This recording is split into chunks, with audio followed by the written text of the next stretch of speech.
बिस्मिल्लाहिर्रहमानिर्रहीम। इस video lecture के अंदर हम देखेंगे कि how we can solve the linear programming model using big M method. So हमने प्रीवियस वीडियो के अंदर सिंप्लेक्स मेथड को डिस्कस किया था। सो सिंप्लेक्स मेथड के लिए हमने कहा था कि हम उस वक्त अप्लाई कर सकते हैं जब हमारे पास लीनियर मॉडल की तमाम कंस्ट्रेंट्स लेस देन और इक्वल टू फॉर्म में हो, देन हम सिंप्लेक्स मेथड से लीनियर प्रोग्रामिंग मॉडल को सॉल्व कर सकते हैं। बट व्हाट इफ कि अगर हमारे पास लीनियर प्रोग्रामिंग मॉडल की जो कंस्ट्रेंट्स है वो मिक्स फॉर्म में हो जाए, जैसे हमारे पास यहाँ पे हमें नजर आ रही है कि कुछ कंस्ट्रेंट्स लेस देन और इक्वल टू फॉर्म में है, कुछ ग्रेटर कुछ इक्वल, या अगर हमारे पास सारी की सारी कंस्ट्रेंट्स ग्रेटर देन और इक्वल टू फॉर्म में आ जाए या सारी की सारी कंस्ट्रेंट्स इक्वल टू फॉर्म में हो जाए, तो उस सिचुएशन में हम क्या करेंगे। सो ऐसे सिचुएशन में हमारे पास दो मेथड अवेलेबल है, one is big M method and other is a two phase simplex method. So दोनों को जो है वो हम इस सिचुएशन के अंदर अप्लाई कर सकते हैं। सो अगेन जैसे हमने डिस्कस किया था कि आपके पास कि अगर मिनिमाइजेशन केस है तो आप स्पेशली जब हम पिवट कॉलम को सिलेक्ट कर रहे होते हैं तो उस वक्त आप पिवट कॉलम को सिलेक्शन करने के लिए हम क्या कर रहे होते हैं, सो स्मॉलेस्ट नंबर को हम सिलेक्ट कर रहे होते हैं, जबकि मैक्सिमाइजेशन में हम largest number. So I would recommend कि आप जस्ट वन अप्रोच अडॉप्ट करें और आप जो है वो सिर्फ क्या करें कि मैक्सिमम वाली अप्रोच को अडॉप्ट कर ले। मैक्सिमम अप्रोच से क्या मुराद है कि मीन सबसे पहले आप अपने ऑब्जेक्टिव फंक्शन को मैक्सिमाइजेशन में कन्वर्ट कर लें, which is very simple to convert it, and then just pick the pivot column जो लार्जेस्ट वाली वैल्यू है। सो इसलिए मैं एक ही अप्रोच अडॉप्ट करूंगा। सो सिमिलरली हमने सिंप्लेक्स में भी यही किया था, इवन फ्यूचर में भी हम जब टू फेज को भी डिस्कस कर रहे होंगे उसमें भी मैं मिनिमाइजेशन को पहले मैक्सिमाइजेशन में कन्वर्ट करूंगा ताकि मुझे पिवट कॉलम की सिलेक्शन का एक ही क्राइटेरिया अपने माइंड में रखना पड़े, that is the largest value. Okay, so अब हम क्वेश्चन ये आ जाता है कि how we can convert this minimization objective function into the maximization, which is quite straightforward. कि हम क्या करेंगे, सबसे पहले दोनों साइड के ऊपर इसको -1 से मल्टीप्लाई कर देंगे। सो हमारे पास क्या आ जाएगा जी, maximization of -z is equal to -8x1 -4x2। So सबसे पहले तो आपने अपने ऑब्जेक्टिव फंक्शन को मैक्सिमाइजेशन में कन्वर्ट कर लिया। ओके, सेकंड आपने क्या करना है, आपने अपनी कंस्ट्रेंट्स को जो है वो स्टैंडर्ड फॉर्म में कन्वर्ट करना है। सो स्टैंडर्ड फॉर्म में कन्वर्ट करने का तरीकेकार क्या है, so I am starting from the last one. So मैंने आपको बताया था कि स्टैंडर्ड फॉर्म से मुराद है कि इक्वालिटी में कन्वर्ट कर लेना है। तो आपके पास क्या आ जाएगा जी, x1 + 2x2, क्योंकि थर्ड नंबर पे कंस्ट्रेंट है और लेस देन इनइक्वालिटी है, तो हमने सिंप्लेक्स में पढ़ा था इसको स्टैंडर्ड फॉर्म में कन्वर्ट करने के लिए हम यहाँ पे स्लैक वेरिएबल ऐड कर लेंगे, क्योंकि थर्ड पोजीशन पे इसलिए मैं इसको S3 लिख रहा हूँ कंस्ट्रेंट की वजह से। ओके, 40 आ जाएगा। ओके, अब मुझे फर्स्ट कंस्ट्रेंट है इसको इक्वालिटी फॉर्म में कन्वर्ट करना है, तो मैं क्या करूंगा, 3x1 okay plus x2 okay plus x2, और यहाँ पे क्योंकि ग्रेटर देन इनइक्वालिटी है तो इसको इक्वालिटी में कन्वर्ट करने के लिए, इक्वल टू 27 करने के लिए मैं क्या करूंगा, नेगेटिव स्लैक वेरिएबल, या इसको हम कहते हैं सरप्लस वेरिएबल। स्लैक वेरिएबल की इंटरप्रिटेशन हमने डिस्कस की थी कि वो क्या होता है, अनयूज्ड रिसोर्सेज को इंडिकेट करता है। क्योंकि जब भी हम सिंप्लेक्स मेथड या बिग गेम मेथड या to phase simplex method even हम करते हैं, तो उसमें जब हम इनिशियल प्रॉब्लम को सॉल्व करना स्टार्ट करते हैं तो हम ये अज्यूम करते हैं कि हमारे जो एक्चुअल डिसीजन वेरिएबल हैं उनकी वैल्यू 0 है। और हमने ये पढ़ा था कि ऐसे वेरिएबल जिनकी वैल्यू 0 होती है उनको हम क्या कहते हैं, उनको हम नॉन बेसिक वेरिएबल्स कहते हैं। सो इनिशियल आइटरेशन के अंदर हमारे जो एक्चुअल डिसीजन वेरिएबल्स होते हैं वो 0 होते हैं, जिसकी वजह से वो नॉन बेसिक वेरिएबल्स होते हैं। अब दैट मीन कि वो बेसिस के अंदर अभी एंटर नहीं हुए, अभी वो नॉन बेसिक है। अब क्वेश्चन ये आ जाता है कि स्लैक वेरिएबल इट मीन हमारा थर्ड कंस्ट्रेंट को रिप्रेजेंट कर रहा होगा, क्योंकि ये बेसिक वेरिएबल होगा, जबकि हम इस S1 को बेसिक नहीं बना सकते इनिशियली। क्यों नहीं बना सकते, अब अगर ये 0 है ये 0 है तो ये -S1, तो इट मीन ये हो जाएगा -27 अगर हम इसको बेसिक में एंटर कर दें। सो नेगेटिव क्वांटिटी होने की वजह से आपका जो सोल्यूशन है वो फिजिबल नहीं रहेगा, बल्कि वो इनफिजिबल हो जाएगा। सो हमने उस सोल्यूशन को इनफिजिबल नहीं होने देना, आपके सोल्यूशन को फिजिबल ही रखना है। सो इनफिजिबिलिटी से बचने के लिए हम फिर क्या करेंगे, हम सरप्लस वेरिएबल को अपने बेसिक वेरिएबल में एंटर नहीं करेंगे at a initial table. Okay, so हमें क्या करना पड़ेगा, अगर हमें 27 मीन इस कंस्ट्रेंट को भी सोल्यूशन में शामिल करना पड़ेगा, तो हम एक एडिशनल वेरिएबल ऐड कर लेंगे which is called as a artificial variable, और you can say dummy variable which is represented with A1, क्योंकि फर्स्ट कंस्ट्रेंट है इसलिए मैंने इसको A1 लिख लिया। सो इसको दोबारा से मैं इंडिकेट कर रहा हूँ कि क्यों हम यहाँ पे प्लस A1 कर रहे हैं, क्योंकि हम सरप्लस को बेसिक नहीं बना सकते, क्योंकि सरप्लस को अगर हम बेसिक बनाएंगे इसकी वजह से हमारी क्वांटिटी नेगेटिव हो जाएगी और हमारा जो सोल्यूशन है वो जो है वो इनफिजिबल हो जाएगा। सो अभी इनफिजिबिलिटी से बचना है। ओके, जो सेकंड कंस्ट्रेंट है अगेन ये इक्वल टू फॉर्म में तो है, बट इसको सोल्यूशन में इनकॉर्पोरेट करने के लिए, क्योंकि इनिशियली हमारा x1 और x2 जो है वो जीरो होंगे, मीन नॉन बेसिक वेरिएबल होंगे, तो इसको भी सोल्यूशन में इनकॉर्पोरेट करने के लिए हम आर्टिफिशियल वेरिएबल को ऐड कर देंगे is equal to 21। Again artificial variable जैसे मैंने पहले बताया इसको हम डमी वेरिएबल भी कहते हैं, इनकी कोई प्रैक्टिकल इंटरप्रिटेशन नहीं, मीन इनका कोई मीनिंग नहीं है। जैसे स्लैक वेरिएबल की इंटरप्रिटेशन क्या है, that is representing unused resources, कि मीन अगर x1 और x2 जो है वो जीरो है, सो दैट इज इंडिकेटिंग कि आपके पास 40 के 40 रिसोर्सेज अभी अनयूज्ड पड़े हुए हैं। ओके, सो इसी तरीके से जो हमारे पास सरप्लस है वो एक्सेस ऑफ प्रोडक्शन को इंडिकेट कर रहा है।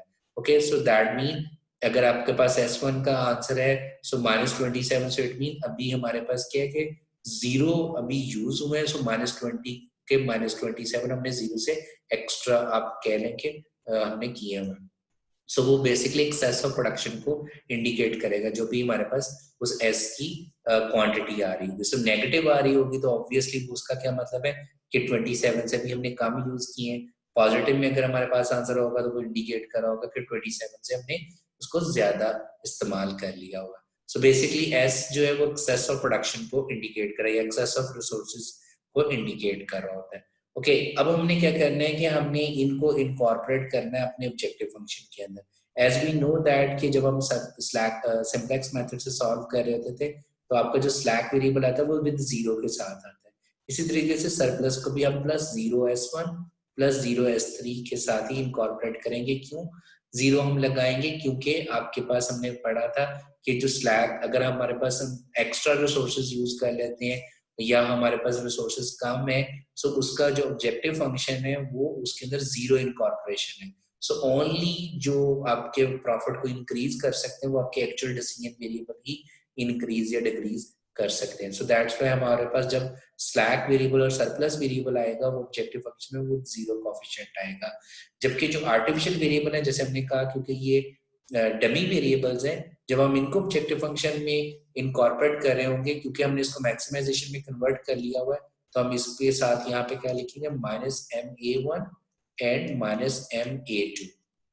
ओके, सो माइनस के साथ क्यों लिख रहे हैं, क्योंकि हम ये चाहते हैं कि जब एट द एंड हम सोल्यूशन फाइंड आउट कर लें आपके सोल्यूशन के अंदर A1 और A2 ना एग्जिस्ट करें। क्यों, क्योंकि ये डमी वेरिएबल है। अगर ये एग्जिस्ट कर रहे होंगे so that mean that is not a feasible solution.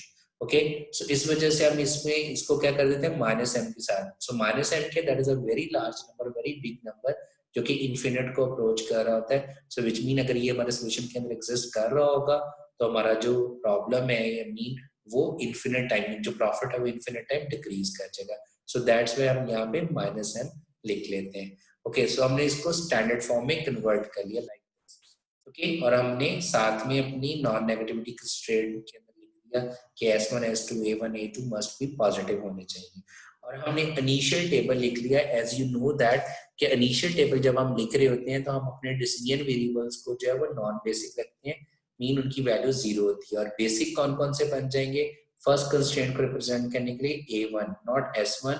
क्यों, क्योंकि जैसे मैंने को पहले बताया कि अगर हम S1 को इनकॉर्पोरेट करेंगे तो आपकी क्वांटिटी नेगेटिव हो जाएगी, जिसकी वजह से आपका सोल्यूशन इनफिजिबल हो जाएगा। सो हम नहीं चाहते कि वो इनफिजिबल हो, इस वजह से हमारे पास जो है वो हम A1 को यूज करेंगे in order to represent the first constraints quantity. So A1 27 और A यहाँ पे CBI क्या इंडिकेट करे, that is a coefficient of the basic variable. So हमारे पास फर्स्ट बेसिक वेरिएबल था A1, इसका कोएफिशिएंट ऑफ बेसिक वेरिएबल क्या मीन जो ऑब्जेक्टिव फंक्शन का कोएफिशिएंट है। ओके, और यहाँ पे ये 3 क्या आ जाएगा, that is x1's coefficient in first constraint, that is 3 1। x1 का कोएफिशिएंट -1 आ गया, S2 का कोएफिशिएंट 0 आ गया, A1 1, A2 क्योंकि नहीं है तो 0 आ गया। ओके, नेक्स्ट हमारे पास क्या है, सेकंड कंस्ट्रेंट में A2 का जो कोएफिशिएंट है in objective function -m, right hand side x1 का कोएफिशिएंट इन कंस्ट्रेंट x2। ओके, S1 भी 0, S2 भी 0, A1 भी 0 और A2 1 आ गया। थर्ड कंस्ट्रेंट में S2 is a slack variable, so इसका कोएफिशिएंट ऑब्जेक्टिव फंक्शन में पॉजिटिव 0, राइट हैंड साइड। तो थर्ड कंस्ट्रेंट में x1 का कोएफिशिएंट, थर्ड कंस्ट्रेंट में x2 का coefficient and so on. Next हमने क्या करना होता है, हमने zj की वैल्यू को कैलकुलेट करना होता है।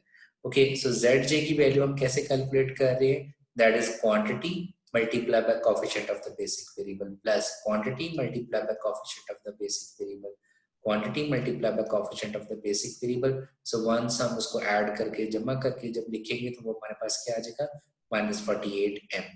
इसी तरीके से x1 के अगेंस्ट क्या आ जाएगा, 3 into -m plus 1 into -m plus 1 into 0, so we will get -4m. Similarly for x2, s1, s2, a1, a2, तो हमारे पास zj की रो आ गई, that is indicating the total profit, right, in a first iteration. So right now वो हमें ये indicate कर रहा है कि x1 जो फर्स्ट टेबल जब हमने लिखा, x1 और x2 जो है वो नॉन बेसिक वेरिएबल्स हैं, so जिसकी वजह से उनकी वैल्यू 0 है। सो a1 जो है वो 27 के इक्विवेलेंट है, ओके 27 के इक्विवेलेंट है, a2 जो है वो 21 के इक्विवेलेंट है, s2 जो है वो 40 के इक्विवेलेंट है, right, that is a starting solution. So right now basic variables कौन से हैं, s2, a2, a1, और हमने बेसिक वेरिएबल की डेफिनेशन क्या की थी, ऐसे वेरिएबल जिनकी वैल्यू नॉन जीरो हो, और ऐसे वेरिएबल जिनकी वैल्यू एग्जैक्टली जीरो वो नॉन बेसिक होते हैं, वो x1 और x2 में राइट नाउ।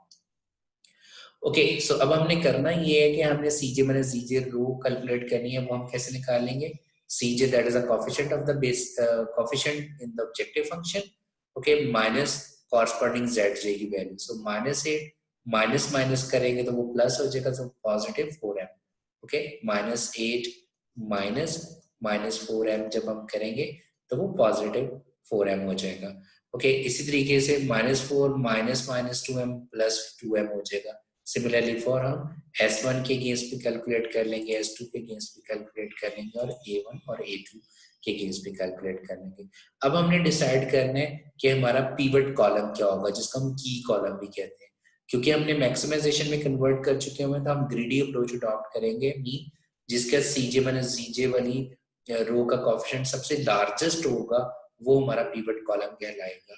सो आपने सिंपली क्या करना है, m के कोएफिशिएंट को देखना है, जिसके m का कोएफिशिएंट पॉजिटिव वैल्यू लार्जर होगी वो आपका पिवट कॉलम कहलाएगा। So it mean right no x1 is my pivot column, okay, क्योंकि इसका कोएफिशिएंट सबसे पॉजिटिव लार्जेस्ट है। ओके, सो x अगर हमारे पास ये वाला पिवट कॉलम है तो दैट मीन नेक्स्ट इटरेशन के अंदर x1 जो इस वक्त नॉन बेसिक है वो बेसिक बन जाएगा, mean this is called as entering variable. So x1 जो है वो मेरा एंटरिंग वेरिएबल आ जाएगा। सो एंटरिंग वेरिएबल की डेफिनेशन क्या है कि a variable which is changing from non basic to basic, okay, या कन्वर्ट हो रहा from non basic to basic, ऐसे वेरिएबल को हम एंटरिंग वेरिएबल कहते हैं। अब हमने लीविंग वेरिएबल डिसाइड करना है। सो लीविंग वेरिएबल डिसाइड करने के लिए हमें रेशियोज कैलकुलेट करनी पड़ेंगी, और रेशियो निकालने का फॉर्मूला क्या होता है, quantity divided by corresponding pivot column elements, क्योंकि this is a pivot column तो इसके जो एलिमेंट है, और वो पिवट कॉलम एलिमेंट के ऊपर कंडीशन क्या है, that must be greater than 0 होनी चाहिए। मीन अगर यहाँ पे कोई वैल्यू 0 हो या नेगेटिव हो तो हमने उनके कॉरस्पॉन्डिंग रेशियो नहीं निकालनी। क्यों नहीं निकालनी, क्योंकि अगर नेगेटिव या 0 होगा तो उसकी वजह से आपकी जब हम आइट्रेशन परफॉर्म करेंगे तो आपकी जो राइट हैंड साइड मीन जो क्वांटिटी है वो नेगेटिव होना स्टार्ट हो जाएगी, और क्वांटिटी अगर नेगेटिव होगी तो आपका सॉल्यूशन फिजिबल नहीं रहेगा, वो इनफिजिबल हो जाएगा। सो उस इनफिजिबिलिटी से बचने के लिए हम नहीं चाहते कि हमारे रेशियो नेगेटिव आए या वो इन्फिनिट टाइम इंक्रीज कर जाए, क्योंकि 0 होगा तो रेशियो इन्फिनिट हो जाएगी।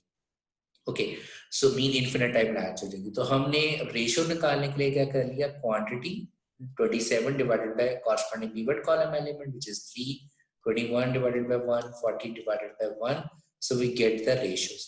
सो जो स्मॉलेस्ट रेशियो है वो हमारी पिवट रो कहलाएगी। सो स्मॉलेस्ट रेशियो है 9, सो इट मीन जो मेरी फर्स्ट रो है वो मेरी पिवट रो कहलाएगी। सो दैट मीन जो इस रो के कॉरस्पॉन्डिंग बेसिक वेरिएबल है वो मेरा लीविंग वेरिएबल कहलाएगा। राइट नो मेरा फर्स्ट आइट्रेशन जो a1 था वो मेरा बेसिक वेरिएबल था, ओके, अब वो नॉन बेसिक में कन्वर्ट हो जाएगा, सो दैट मीन ये लीव कर जाएगा, राइट। और जब हम नेक्स्ट आइट्रेशन कर रहे होंगे तो उसमें हम क्या कर रहे होंगे, यहाँ पे हमें 1 लेके आना है, ओके।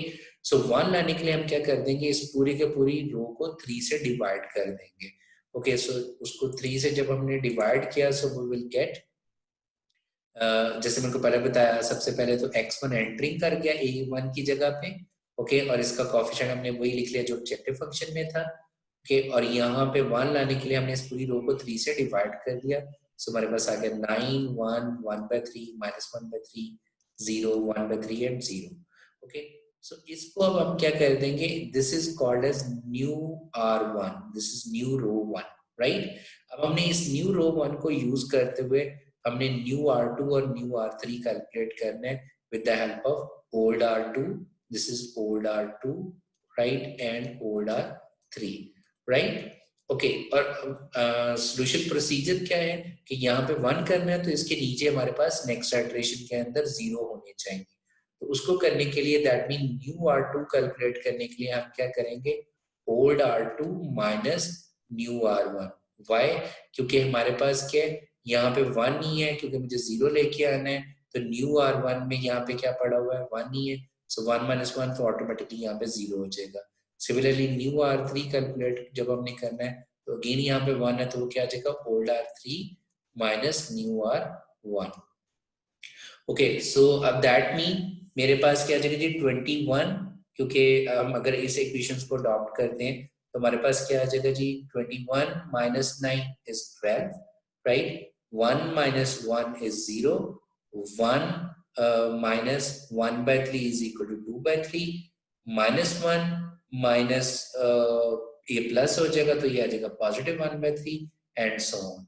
सिमिलरली थर्ड कंस्ट्रेंट हमने निकालनी है तो 14 - 9 31, okay similarly 1 - 1 is 0, so again हमें यहाँ पे ये वाली इक्वेशन यूज करते हुए थर्ड हमने जो है वो रो फिल आउट कर दी, राइट, ओके अब अगेन हमने क्या करना है, so this is basically iteration number 2, सो हमने ये 3 रोज कैलकुलेट कर ली, राइट, ओके उसके बाद हमने क्या करना है, अगेन हमने zj कैलकुलेट करना है, so quantity multiply by coefficient of basic variable, quantity multiply by coefficient of basic variable, quantity multiply by coefficient of basic variable, तो हमारे पास zj आ जाएगा। इसी तरीके से हमने x1 के अगेंस्ट zj की वैल्यू निकाल लेनी है, x2 के अगेंस्ट s1 s2 और a1 a2, वो कैसे, again this value multiply by coefficient of basic variable, this value multiply by coefficient of basic variable, this value multiply by coefficient of basic variable, मेरे पास zj की value आ जाएगी। Okay next अब हमने क्या करना है, हमने cj माइनस zj निकालना है, j minus zj would be equal to 0, cj minus zj equal to this value, cj minus zj is equal to this value and so on, okay again अब हमने फॉर द नेक्स्ट टेबल जो है वो pivot column करना है, सो जो coefficient आपका largest m का वो आपका जो है वो आप कहोगे कि वो मेरा पिवट कॉलम कहलाएगा, सो लार्जेस्ट क्या है पॉजिटिव 2/3 और आपके पास क्या है कि जी positive 1/3, okay so positive 2/3 is the largest, so that mean x2 would be our pivot column, so ये वाला जो मेरा कॉलम है वो पिवट कॉलम बन जाएगा और x2 जो वेरिएबल है वो मेरा एंटर कर जाएगा, that mean this is the entering variable, okay और किसकी जगह पे एंटर करेगा उसके लिए हमें रेशियोज निकालनी पड़ेगी, सो रेशियो निकालने के लिए हम क्या कर रहे हैं, quantity divided by corresponding pivot column element, so 9 divided by 1/3 is 27, 12 divided by 2/3 is equal to 18, 31 divided by 5/3 is equal to 18.9, so smallest क्या है 18, so that mean a2 leave कर जाएगा और x2 जो है वो एंटर कर जाएगा, so जब हम नेक्स्ट आइटरेशन करेंगे so यहाँ पे आपके पास x2 आ जाएगा, ओके और a2 लीव कर जाएगा और यहाँ पे क्या आ जाएगा x2 का coefficient which is in objective function -4 है वो आ जाएगा और नेक्स्ट आइटरेशन में हमें यहाँ पे 1 करना है, सो यहाँ पे 1 करने के लिए हम क्या करेंगे, इस पूरी रो को डिवाइड कर मल्टीप्लाई कर देंगे 3/2 से जो इसका ऑपोजिट है, सो 3/2 से जब मल्टीप्लाई करेंगे तो यहाँ पे ऑटोमेटिकली 1 आ जाएगा which is a old r2। अब हमारे पास क्या, हमने न्यू r1 और न्यू r3 निकालना है, so right no this is old r2 है, अब हमने न्यू r1 और न्यू r3 निकालना है, सो हम ओल्ड r1 को जो है वो सबसे पहले न्यू r2 निकालने के लिए क्या करेंगे 3/2, okay 3/2 let me show you again, so 3/2 into old R2, जिससे हमारे पास न्यू R2 आ जाएगी। अब हमारे पास वो जो नई R2 बन रही होगी उसको हमने यूज करते हुए हमने न्यू R1 निकाल, ओके। सो न्यू R1 जो है मीन ये जो आपको आंसर दे रही होगी, ओके। सो न्यू R1 निकालने के लिए आप क्या कर रहे होगे, that is old R1 minus minus जो आपके पास यहाँ पे जो है वो पड़ी हुई है value, that is 1/3, so that is 1/3 into new R2, okay. Similarly अब हमने न्यू R3 निकालना है, सो न्यू R3 निकालने के लिए आप क्या करोगे, old R3 minus new R2 है, बट यहाँ पे क्या पड़ा हुआ 5/3, सो क्या आ जाएगा जी, 5/3 into new R2. Okay, so using this maths operation we would be able to get this is 0 और यहाँ पे भी 0 आ जाएगा, okay, so वो हमने कर लिया। so हमारे पास यहाँ पे भी x2 की जगह पे भी 0 आ गया over here, okay, and then over here, okay, right over here, ठीक है जी, okay. Once we get this one, अब हमने क्या करना है, हमने दोबारा से zj की value, so this is 0, this is 0, this is 1, right, okay. अब हम क्या कर रहे हैं कि हम दोबारा से zj की रो को कैलकुलेट करते हैं। सो zj को निकालने के लिए हमने क्या कर दिया, क्वांटिटी मल्टीप्लाई बाय जो हमारे पास कोएफिशिएंट ऑफ बेसिक वेरिएबल है, that is 3 multiply by -8, 18 multiplied by -4, 1 multiplied by 0, so we will get -96. Similarly for x1, similarly against x2, s1 and s2, a1 and a2 कि हमने इनके coefficients को multiply करना है with CBI और plus करते रहना, mean 1 multiplied by -8 plus 0 multiplied by -4 plus 0 multiplied by 0, so we will get -8 and so on. अब हमने क्या करना है, हमने CJ माइनस DJ निकालना है। सो CJ माइनस DJ जब हम निकालेंगे तो वो हमारे पास आंसर क्या आ रहा है, दैट इज -8 माइनस -8 करेंगे तो वो 0 हो जाएगा, -4 माइनस -4 करेंगे तो वो अगेन 0 हो जाएगा एंड सो ऑन। क्योंकि हमारे पास कंडीशन क्या है कि हमने स्टॉप कहाँ पे करना है, जब हमारे पास CJ माइनस DJ वाली रो सारी की सारी लेस देन और इक्वल टू 0 हो जाए, so we will stop. So that means this is the optimum solution whatever we have got it, right? So that means अगर मैं किसी और वेरिएबल को अगर एंटर करूंगा तो मेरा प्रॉफिट जो है वो डिक्रीज करेगा इंस्टेड ऑफ इंक्रीज करने के लिए। तो मेरे पास जो प्रॉफिट है वो है -96 in case of maximisation, x1 की वैल्यू क्या जी 3, that is in a quantity, और x2 की वैल्यू क्या 18 आ गई है, राइट। और s2 जो है वो 1 इंडिकेट कर रहा है। s2 क्या था, that was slack variable, which mean हमारे पास अभी भी 1 यूनिट ऑफ रिसोर्स एक्स्ट्रा पड़ा हुआ है, लेकिन उसको यूज करने का कोई फायदा नहीं है, क्योंकि अगर हम करेंगे तो S1 के अगेंस्ट यहाँ पे क्या है -2, सो दैट मीन अगर हम S1 को सॉरी S2 के अगेंस्ट जो है वो 0 पड़ा हुआ है, तो अगर हम S2 को एंटर करेंगे तो हमारा प्रॉफिट के अंदर कोई फर्क नहीं पड़ेगा, लेकिन अगर हम S1 को एंटर करेंगे तो हमारा प्रॉफिट 2 रुपीज फर्दर जो है वो डिक्रीज करेगा by using 1 unit of S1 resource. Okay, अब हमारे पास यहाँ पे क्योंकि एक्चुअली हमारा ऑब्जेक्टिव फंक्शन मिनिमाइजेशन का था, सो दोबारा से मिनिमाइजेशन में कन्वर्ट करने के लिए हमने क्या कर दिया, अगेन ऑब्जेक्टिव फंक्शन को -1 से मल्टीप्लाई कर दिया, सो दैट मीन एक्चुअल जो हमारा था, लेट्स से वो कॉस थी तो वो 96 है, x1 वही है, x2 वही है। आई होप कि आपको क्लियर हो गया big gap method. Thank you and see you in the next video.